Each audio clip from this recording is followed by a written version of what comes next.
7వ రోజు నా రోజు నుంచి కూర్చుంటే నా ఇంటను అంటే దేవుని ఇంట్లో కూర్చోబెట్టుకుంటాడు. నా ఇంటను అంటే నాకు కలిగిన ప్రాకారంలో ఒక భాగమే చెప్తారంటే అప్పుడు పెరుగుతుంది ఆస్తి. అప్పుడు ఆస్తి కదండి, ఆస్తి పెరుగుద్ది, కాబట్టి ఆరోగ్యం పెరుగుద్ది. ఎప్పుడు చూడండి భాస్కర్ ప్లాన్ చేయండి, భాస్కర్ ప్లాన్ చేయండి అని. ఎప్పుడు అనారోగ్యంగా ఆరోగ్యం రాదా?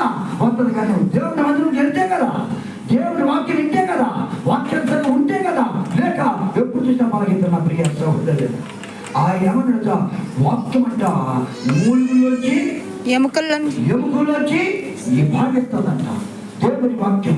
అది మర్చిపోయి మనము ఇక లోకాశ పడి ఆ ఎందుకంటే దేవుడి మందిరం అనుకుంటారు. ఈరోజు ఆయన అన్నాడు, మీరు నిజంగా నా మాట నాకు ఇష్టమైనది మీరు కోరుకో. ఏది ఇష్టము? దేవుని సన్నిధికి అందరూ రావడం ఇష్టం అండి, అందరూ రావడం ఇష్టం.